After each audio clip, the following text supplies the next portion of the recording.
তো ঠিক কাজই করেছে। আমি ধন্যবাদ জানাই অরূপকে। ও যে এটা উপলব্ধি করতে পেরেছে। মমতা বন্দ্যোপাধ্যায় সেটা অ্যাকসেপ্ট করেছে, আপনি কি বলবেন? তো ঠিক কাজই করেছে। আমি ধন্যবাদ জানাই অরূপকে। ও যে এটা উপলব্ধি করতে পেরেছে যে এরকম একটা ঘটনার জন্য নিজেকে দায়, যদিও নিজেও ব্যক্তিগতভাবে দায়ী নয়, তবুও যে স্পিরিটটা দিকে যেটা এনকোয়ারি করছে, সেই এনকোয়ারিতে যেন ওর মন্ত্রী থাকায় কোনো বাধা সৃষ্টি না হয়, সেই জন্য পদত্যাগ করছে। সেই রিজনটাও দেখিয়েছে। আমি তাই অরূপকে ধন্যবাদ জানাই তোর সাহসিকতার জন্য। দাদা হিয়ারিং নির্বাচন কি বলবেন? তো ঠিক কাজই করেছে। আমি ধন্যবাদ জানাই অরূপকে। ও যে এটা উপলব্ধি করতে পেরেছে।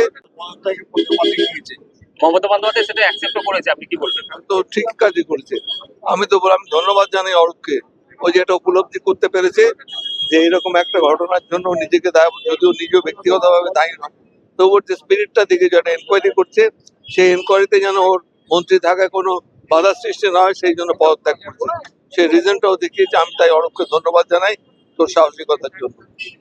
দাদা হিয়ারিং নির্বাচন 58,20,000 এখন সামথিং আছে, সেটা নিয়ে কি বলবেন? এটার মধ্যে আমি এক্সামিন করে দেখছি জেনুইন ভোটার কেউ বাদ দিয়েছে কিনা।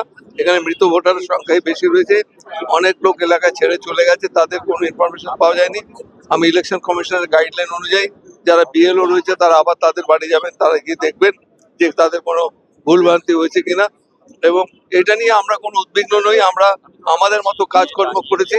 তবে যতই চেষ্টা করুক না কেন আমাদের ইলেকশন কমিশন, তারা কিছুতেই তৃণমূল কংগ্রেসকে পশ্চিমবঙ্গ থেকে সরাতে পারবে না। থেকে শুরু করে সেগুলো নিয়ে আপনি কি বলবেন? মানে এত দ্রুততার সঙ্গে সম্ভব? মোটেই সম্ভব না। বারবার আমরা বলে এসেছি যে আপনাদের এটা মোস্ট আনপ্ল্যান্ড ওয়েতে, আনঅর্গানাইজড ওয়েতে এটা করলো, এসআইআরটা করলো। তা সত্ত্বেও যেভাবে, আমি তো অন্য কোনো রাজনৈতিক দলকে এত উৎসাহ নিয়ে এসআইআর পার্টিসিপেট করতে দেখিনি।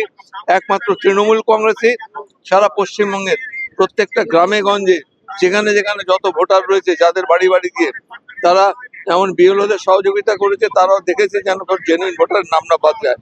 এ সত্ত্বেও যদি ওরা ষড়যন্ত্র করে বাদ দেওয়ার চেষ্টা করে, তার বিরুদ্ধে মমতা বন্দ্যোপাধ্যায় বলেই দিয়েছেন যে আমাদের তীব্রতর আন্দোলন করতে হবে। এখনো পর্যন্ত ডেথ, শিফটিং আর মিসিং যে তালিকা নির্বাচন কমিশন বার করছে, তার মধ্যে থেকে আপনারা কি বৈধ ভোটার বাদ গেছে এরকম পেয়েছেন? না, আমরা এখন এক্সামিন করে দেখিনি। আজকে মাত্র সবাই বেরোলো তো আমরা বসেছি। তবে আমাদের মধ্যে খুব বেশি যে সেরকম বাদ গেছে বলে মনে হয় না। হয়তো কিছু কিছু ত্রুটি বিচ্যুতি করে থাকতে পারে, সেগুলো আমরা এক্সামিন করে দেখবো। হিয়ারিং হবে, আমরা সেখানে গিয়ে বলবো।